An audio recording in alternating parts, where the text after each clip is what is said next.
हमारे इस YouTube channel के सेगमेंट फास्ट न्यूज में आप तमाम का इस्तकबाल है। इस वीडियो में आप देख सकते हैं कमेंटों में बहुत ज्यादा खबरें। तो आइए शुरू करते हैं वीडियो को और देखते हैं आज की ताज़ा तरीन खबरें।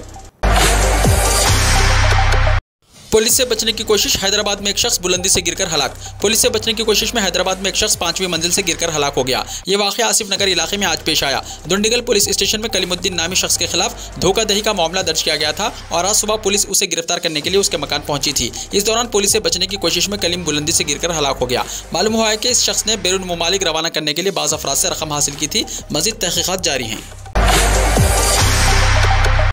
हैदराबाद की सड़कों पर आधी रात के बाद बाइक रेसिंग वीडियो हुआ वायरल। शहर हैदराबाद में कल शब बाज नौजवानों ने सड़क पर अचानक बाइक रेसिंग और खतरनाक करतबबाजी करते हुए सड़क पर जाने वाले दीगर गाड़ी सवारों के लिए परेशान कुन सूरत हाल पैदा कर दी। शहर के लंगर हाउस इलाके में कल रात देर गए बाइक रेसिंग करते हुए नौजवानों ने हंगामा कर दिया। उनकी ये वीडियो सोशल मीडिया के मुख्तलिफ प्लेटफॉर्म्स पर तेजी के साथ वायरल हो गई। इस वीडियो में देखा जा सकता है कि नौजवान कैसे बाइक रेसिंग कर रहे हैं। पुलिस बाइक नंबर की बुनियाद पर उनकी तलाश का काम कर रही है। इस वीडियो को देखने वाले अफराद ने जोर देते हुए कहा कि इन नौजवानों के खिलाफ कार्रवाई की जानी चाहिए। हैदराबाद में रिव्यू पार्टी पर पुलिस ने छापा मारा। फौरी मिली इत्तलात के मुताबिक नागुल बंडलागोड़ा में वाक़ एक रियल एस्टेट कंपनी की सालाना तकरीब में रिव्यू पार्टी मनाते हुए गैर अखलाक़ी अंदाज में रक़्स की इत्तला मिलने पर पुलिस ने यह कार्रवाई की। मालूम हुआ है कि पार्टी ऑर्गेनाइजर वहां से फरार हो गया, जबकि पुलिस ने बाज़ अफराद को हिरासत में ले लिया। मज़ीद तफसीलात का इंतजार है। तेलंगाना के जिले जंगांव में आरटीसी बस उलट गई। रियासत तेलंगाना के जिले जंगांव में आरटीसी बस उलट गई। ये हादसा चलपुर मंडल के कोंडापुर के पास आज पेश आया। बताया गया है कि बस में ड्राइवर समेत 10 अफराद सवार थे और ये बस हसनाबाद से जगतगिरी गुट्टा की सिमत जा रही थी। हादसे में कोई जानी नुकसान नहीं हुआ, जबकि बस में सवार मुसाफिरीन जख्मी हो गए। जख्मियों को इलाज के लिए हॉस्पिटल मुंतकिल कर दिया गया है।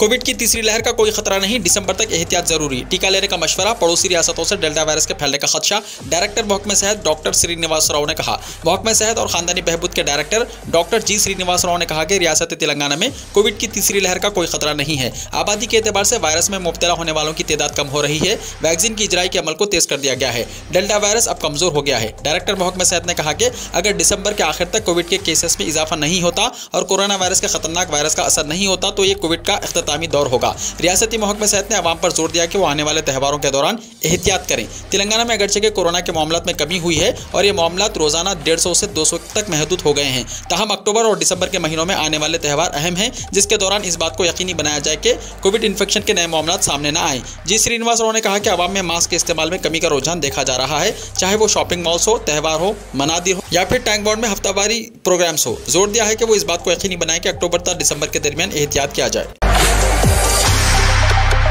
बेरोजगारी के मसाइल, शर्मिला की भूख हड़ताल। रियासत के बेरोजगार नौजवानों को रोजगार फराहम करने के लिए सरकारी मुलाजिमतों का एलामिया जारी करने का मुतालबा करते हुए उन बेरोजगार नौजवानों की हिमायत में वाईएसआर तेलंगाना पार्टी की सदर वाईएस शर्मिला ने भूख हड़ताल की। वो हर मंगल को एक रोज़ा भूख हड़ताल करती हैं। आज उन्होंने नलगुंडा मुस्तखिर में भूख हड़ताल की।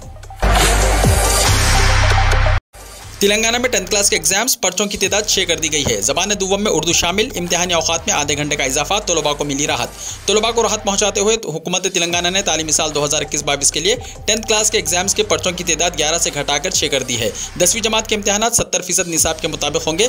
इस सिलसिले में महकमा स्कूली तालीम की जानिब से मेमो जारी किया गया। महकमे ने तालीमी साल 2021-22 के लिए तलबा के मफाद में उर्दू को सेकेंड लैंग्वेज के तौर पर शामिल किया है, जिसके बाद तलबा उर्दू या हिंदी या तेलुगु को दूसरी जबान के तौर पर इख्तियार कर सकते हैं। अब तक जबान अव्वल के तौर पर तलबा को इख्तियार दिया गया था कि वो उर्दू, हिंदी और तेलुगु जबानों में से किसी एक जबान को बतौर जबान दुव्वम इख्तियार करें। इन्हें लाजमी तौर पर जबान दुव्वम के तहत तेलुगु पढ़ना पड़ता था। ताहम अब नए अहकाम के मुताबिक बतौर जबान दुव्वम यानी सेकंड लैंग्वेज के तहत अब तलबा उर्दू, हिंदी और तेलुगु में से किसी एक जबान को इख्तियार कर सकते हैं। उर्दू वालों के हक में एक अच्छा फैसला है। महकमे तालीम ने 10वीं जमात के तलबा के इम्तिहान के औकात में भी आधे घंटे का इजाफा कर दिया है। फिलवक्त 10वीं जमात के इम्तिहान का वक्त 2 घंटे 45 मिनट दिया जाता है, जिसमें मजीद आधे घंटे का इजाफा करते हुए 3 घंटे 15 मिनट कर दिया गया है। बोर्ड के इम्तिहानात में 80 निशानात थ्योरी के और 20 निशानात FA के होंगे। साइंस के पर्चों में फिजिकल साइंस और बायोलॉजिकल साइंस के 2 अलग जवाबी ब्याजात दिए जाएंगे। महकमे तालीम के प्रिंसिपल सेक्रेटरी संदीप कुमार सुल्तानिया ने 10वीं जमात के इम्तिहानात के तरीक़ेकार के अहकाम जारी किए। आइंदा साल मार्च अप्रैल में 10वीं जमात के इम्तिहानात मुनक्किद होंगे। फूलों का त्यौहार बतकम्मा तेलंगाना भर में जोशो खरोश के साथ जारी। फूलों के त्यौहार बतकम्मा का तेलंगाना भर में जोशो खरोश देखा जा रहा है। ये त्यौहार तेलंगाना की सखावती तहजीब का अटूट हिस्सा रहा है। मुत्तहदा आंध्र प्रदेश की तकसीम के जरिए तेलंगाना को रियासत का दर्जा दिए जाने के बाद से इसको सरकारी तौर पर हर साल काफ़ी धूमधाम के साथ मनाया जा रहा है। उस्मानिया यूनिवर्सिटी के ग्रेजुएट कोर्सेज के बैकलॉग और वन टाइम चांस एग्जाम्स। उस्मानिया यूनिवर्सिटी की जानिब से अंडर ग्रेजुएट कोर्सेज के तहत फर्स्ट ईयर से लेकर थर्ड ईयर तक के बैकलॉग एग्जाम्स और जो तलबा ग्रेजुएशन में कामयाब ना हो सके उनके लिए वन टाइम चांस के तौर पर एग्जाम्स का शेड्यूल का ऐलान किया गया है। ये एग्जाम्स 29 अक्टूबर से शुरू होंगे। एग्जाम्स की टाइमिंग सुबह 10 बजे से 12 बजे और 2 बजे से 4 बजे दिन मुकर्रर है। तलबा को मशवरा दिया गया है कि वो उस्मानिया यूनिवर्सिटी की वेबसाइट www.usmania.ac.in पर जाकर अपने शेड्यूल देख सकते हैं। उस्मानिया यूनिवर्सिटी के तहत कानून के 6 पीजी डिप्लोमा कोर्सेज में एडमिशंस। उस्मानिया यूनिवर्सिटी की जानिब से 6 पोस्ट ग्रेजुएट डिप्लोमा कोर्सेज में एडमिशंस का आगाज़ किया जा रहा है। कानून की पीजी डिप्लोमा कोर्सेज में एडमिशंस की तफसीलात उस्मानिया यूनिवर्सिटी की वेबसाइट www.usmania.ac.in पर दस्तियाब रखी गई हैं। बीजेपी के उम्मीदवार ई राजेंद्र के खिलाफ मुकदमा हुआ दर्ज। रियासत तेलंगाना हुजूराबाद के बीजेपी उम्मीदवार और साबिक वजीर ई राजेंद्र के खिलाफ मुकदमा दर्ज किया गया है। पुलिस ने उनके खिलाफ इंतखाबी ज़ाब्ते अखलाक की खिलाफवर्जी का मुकदमा दर्ज किया। पुलिस ने बताया कि यह मामला फ्लाइंग स्क्वाड की जानिब से दर्ज की गई एक शिकायत के बाद दर्ज किया गया है। उन्होंने इंतखाबी जलसे में कोविड-19 की क़वानीन की खिलाफवर्जी की है। वाज़ेह है कि हुजूराबाद में ज़िमनी इंतखाबात होने वाले हैं। तेलंगाना के शहरी और जिलाई सतह पर बरखी कटौती का मंसूबा। बरखी खपत और पैदावार का जायजा, बहरान से निपटने हुकूमत का गौर खौस। मुल्क में कोयले की किल्लत के असरात तेलंगाना पर मुरतब होंगे या नहीं, इस सिलसिले में रियासती सतह की बरखी पैदा करने वाली कंपनियों की जानिब से कोई रद्दअमल जाहिर नहीं किया गया है। लेकिन Telangana state southern power distribution company limited की जानिब से बरखी कटौती की मनसूबाबंदी की जाने लगी है और कहा जा रहा है कि रियासत तेलंगाना के शहरी अजला में डेली 4 घंटे बिजली कटौती और दही इलाकों में 6 घंटे बरखी कटौती की मनसूबाबंदी की जा रही है। TSS-PDCL जराये के मुताबिक तेलंगाना स्टेट जेंको की जानिब से मौसूल होने वाली हिदायत के मुताबिक SPDCL के ओहदेदारों ने शहरी और दही इलाकों में बरखी कटौती के सिलसिले में इक़दामात का जायजा लिया जा रहा है। उस्मानिया यूनिवर्सिटी के प्री PhD एग्जाम्स। उस्मानिया यूनिवर्सिटी ने प्री PhD एग्जाम्स का ऐलान किया है जो 21 अक्टूबर से शुरू होने वाले हैं। यूनिवर्सिटी के कंट्रोलर इम्तिहानात प्रोफेसर सीराम वेंकटेश ने टाइम टेबल जारी किया है। ऐसे उम्मीदवार जिनका दाखिला PhD कोर्सेज में हुआ है इनको प्री PhD एग्जाम कामयाब करना होगा। PhD में दाखिले के 6 महीने के बाद और दाखिले के 1 साल की तकमील से पहले प्री PhD एग्जाम्स उन तलबा के लिए होगा। पेपर 1 रिसर्च मैथोडोलॉजी 21 अक्टूबर को होगा और पेपर 2 स्पेशलाइजेशन ब्रॉड फील्ड 23 अक्टूबर को मुनक्किद किया जाएगा। हैदराबाद में मौलाना आज़ाद पर तहरीरी मुकाबले। मौलाना आज़ाद नेशनल उर्दू यूनिवर्सिटी में यौम आज़ादी तकारीब के सिलसिले में कौमी सतह पर तहरीरी मुकाबलों का ऐलान किया गया है। सह लिसानी मुकाबलों का उन्वान मौलाना अबुल कलाम आज़ाद की सियासी और समाजी तसव्वुरात हैं। रजिस्ट्रेशन की आखिरी तारीख 18 अक्टूबर है जबकि मजमून 28 अक्टूबर तक दाखिल किया जा सकता है। 11 नवंबर को नताइज का ऐलान किया जाएगा। उर्दू ज़बान में मजमून ईमेल urdu@mano.edu.in पर भेजा जा सकता है। हिंदी में hindi@mano.edu.in और अंग्रेज़ी के लिए english@mano.edu.in पर भेजा जा सकता है। हर जुबान के 3 बेहतरीन मज़ामीन को इनाम दिया जाएगा। इसके अलावा हिस्सा लेने वाले तलबा को ई-सर्टिफिकेट भी दिए जाएंगे। मज़ीद तफसीलात के लिए फ़ोन नंबर 9540664266, 9849253580 या 9335595659 और 9818761017 पर कॉन्टैक्ट किया जा सकता है।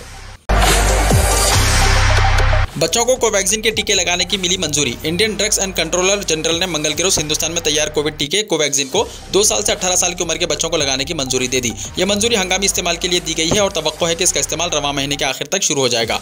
इंडिया बायोटेक की तैयार करदा कोवैक्सीन के सितंबर में बच्चों पर 3 ट्रायल मुकम्मल हो चुके हैं। इनसे मुताल्लिक तफसीली रिपोर्ट इस महीने के शुरू में drugs and controller general of India को सौंप दी गई थी। जराये के मुताबिक तफसीली मुताले के बाद मुताल्लिका कमेटी ने 2 साल से ज़्यादा उम्र के बच्चों के लिए वैक्सीन की मंजूरी का फैसला किया। बच्चों को यह वैक्सीन 2 खुराकों में 20 दिन के वक्फे से दी जाएगी।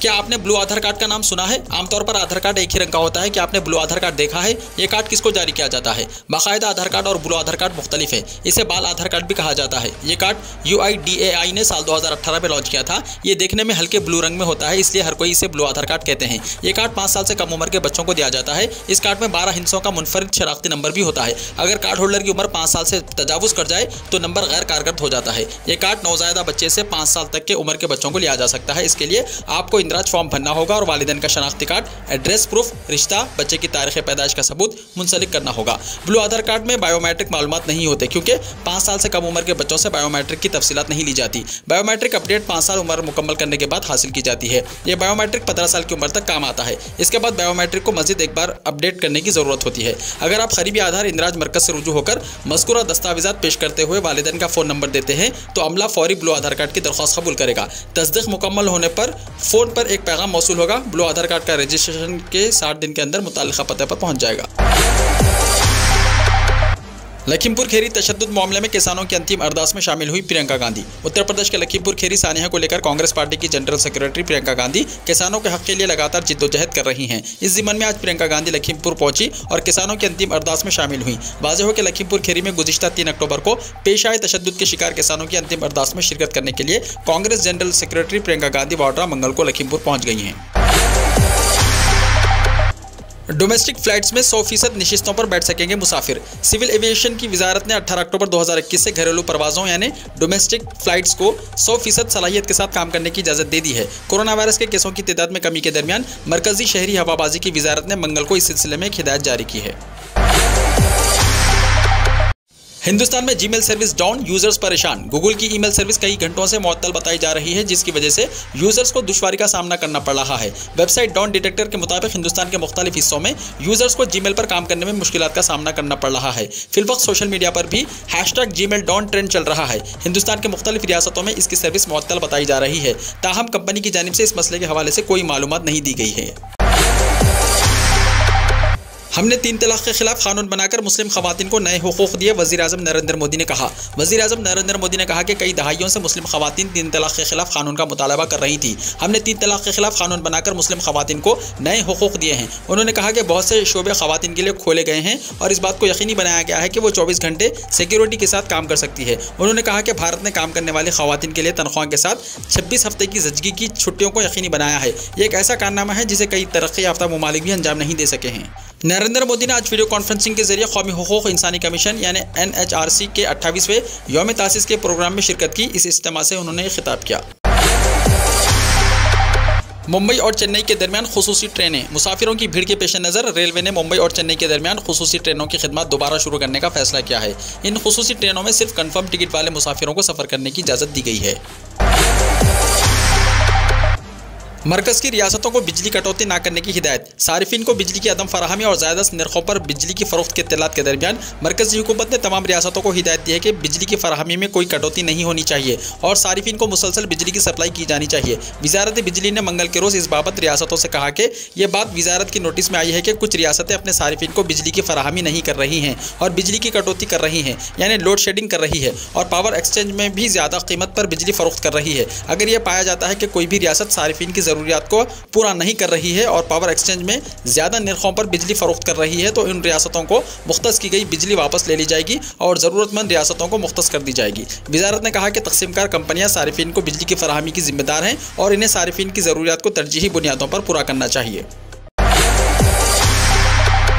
केजरीवाल ने किया रेड लाइट ऑन गाड़ी ऑफ मुहिम का ऐलान। दिल्ली के वज़ीर आला अरविंद केजरीवाल ने मंगल को दिल्ली में फ़िज़ाई आलूदगी को कंट्रोल करने के लिए रेड लाइट ऑन गाड़ी ऑफ कैंपेन का ऐलान किया है। मिस्टर केजरीवाल ने कहा कि हम 18 अक्टूबर से रेड लाइट ऑन गाड़ी ऑफ कैंपेन शुरू करने जा रहे हैं, लेकिन आप आज से ही रेड लाइट ऑन पर गाड़ी बंद कर दें। हर दिल्ली वाले रेड लाइट ऑन गाड़ी ऑफ करके हफ्ते में कम से कम 1 या इससे ज़्यादा दिन अपनी गाड़ी का इस्तेमाल ना करके और ग्रीन दिल्ली ऐप पर आलूदगी फैलाने वालों की शिकायत करके फ़िज़ाई आलूदगी को कंट्रोल करने में मदद कर सकते हैं। अगर गाड़ी को रेड लाइट पर बंद कर दिया जाए तो 1 साल में 250 करोड़ रुपए की बचत हो सकती है और आलूदगी को भी 13 से 20% तक कम किया जा सकता है। सरकारी मुलाजिमीन को RSS की सरगर्मियों में हिस्सा लेने की इजाज़त। रियासत हरियाणा में सरकारी मुलाजिमीन को अब RSS की सरगर्मियों में हिस्सा लेने की इजाज़त दे दी गई है। रियासती हुकूमत ने साल 1967 और साल 1980 के दौरान जारी करदा इन 2 अहकामात को वापस ले लिया है, जिनमें हरियाणा हुकूमत के मुलाजिमीन को RSS की सरगर्मियों में हिस्सा लेने की इजाज़त नहीं थी। हरियाणा हुकूमत के फैसले पर कांग्रेस के तर्जुमान रणदीप सिंह सरजेवाला ने ट्वीट किया कि अब हरियाणा हुकूमत के मुलाजिमीन को संघ की शाखाओं में हिस्सा लेने की छूट। डॉलर के मुकाबले रुपए की कमतरीन सतह, 37 पैसे की गिरावट, डॉलर 75 रुपए के पार। डॉलर के मुकाबले रुपए की गिरावट मुस्तकिल जारी है, जिसका असर हिंदुस्तानी मईशत पर ज़बरदस्त पड़ता नजर आ रहा है। हुकूमत के पास इसका कोई हल भी नजर नहीं आ रहा है। खाम तेल की कीमतों में उछाल की वजह से दुनिया की दीगर बड़ी करेंसियों के मुकाबले में अमेरिकी डॉलर के गुज़िश्ता 3 साल की बुलंदतरीन सतह पर पहुंचने के दबाव से आज इंटर बैंकिंग करेंसी मार्केट में हिंदुस्तानी रुपये डॉलर के मुकाबले में 37 पैसे की गिरावट से 75 रुपये 36 पैसे फी डॉलर के पार पहुँच गया। चीन में भयानक सैलाब से 15 अफराद हलाक, 17.5 लाख अफराद हुए मुतासिर। चीन में भारी बारिशों के बाद आने वाले सैलाब ने कई मकानात को मुनहदम कर दिया और खेत ज़ेर-ए-आब आ गए। चीन के सूबे शांगसी में कम से कम 15 अफराद हलाक और 3 लापता हैं। सरकारी मीडिया रिपोर्ट्स के मुताबिक शांगसी मुल्क के सबसे बड़ा कोयला पैदा करने वाले इलाकों में से एक है। सरकारी अखबार ज़ेर इंतज़ाम ग्लोबल टाइम्स ने मंगल को बताया कि सैलाब से तकरीबन 17.5 मिलियन अफराद मुतासिर हुए हैं और 19,500 मकानात मुनहदम हो गए हैं, जिससे 1,20,000 अफराद बेघर होने पर मजबूर हुए हैं। वीडियो को लाइक शेयर कीजिए और हमारे इस YouTube चैनल को सब्सक्राइब करते हुए इसके बेल आइकॉन को भी प्रेस कर लीजिए ताकि ऐसी ही ताज़ा तरीन खबरों का नोटिफिकेशन सबसे पहले आपको मिलता रहे।